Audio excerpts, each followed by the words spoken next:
আসসালামু আলাইকুম। তো অনেকে আছেন ফেসবুক পেজ খুলেছেন কিন্তু ফেসবুক পেজের ফলোয়ার বাড়াতে পারতেছেন না। তো আজকে আমি আপনাদের শিখিয়ে দিব কিভাবে আপনি আপনার ফেসবুক পেজের ফলোয়ার বাড়াবেন। আপনি যখন আপনার ফেসবুক পেজটিতে 5,000 ফলোয়ার কমপ্লিট করবেন তখনই কিন্তু আপনি আপনার ফেসবুক পেজটিতে মনিটর চালু করতে পারবেন।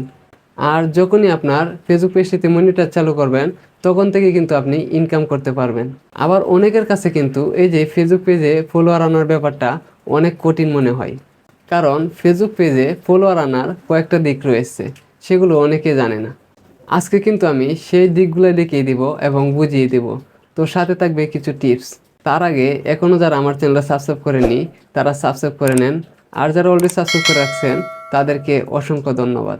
ফেসবুকে ফলোয়ার বাড়ানোর দুটি পথ রয়েছে, এক হচ্ছে ভুল পথ, দুই হচ্ছে সঠিক পথ। তো ভুল পথটা কেমন? ভুল পথটা হচ্ছে আপনি 5 মিনিটে কিন্তু আপনার 5,000 বা 10,000 ফলোয়ার কমপ্লিট করতে পারবেন। এটা বিভিন্ন টাইপের অটো ফলোয়ার সিস্টেম রয়েছে। এখানে কিছু পেমেন্ট করে আপনি ফলোয়ার বাড়িয়ে নিতে পারবেন। এক্ষেত্রে হবে কি, আপনার পেজের অনেক বড় ক্ষতি হয়ে যেতে পারে, আর পরবর্তীতে যদি আপনি পোস্ট করেন তখন কিন্তু আপনি রিচ পাবেন না।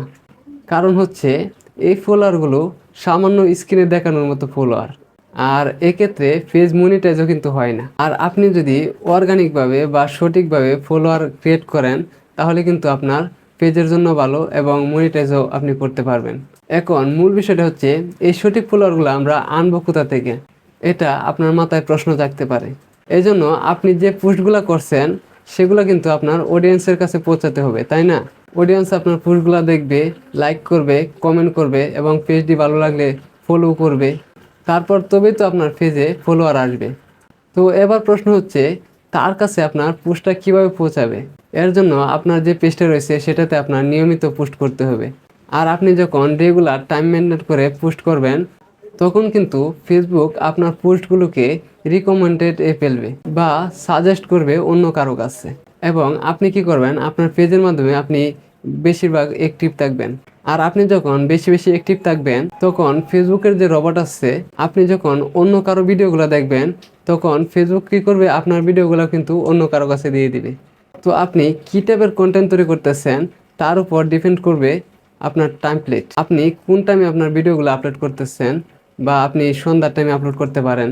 তো আরেকটা জিনিস আমরা খেয়াল রাখতে হবে, সেটা হচ্ছে আপনার ভিডিও কোয়ালিটির দিকে খেয়াল রাখতে হবে। আপনার যদি ভিডিওর কোয়ালিটি ভালো হয় তাহলে সে আপনার ভিডিওগুলো দেখবে, লাইক করবে, কমেন্ট করবে এবং ভালো লাগলে শেয়ারও করবে। তারপর আপনার পরবর্তী ভিডিও পাওয়ার জন্য আপনার পেজটাকে ফলো দিয়ে রাখবে।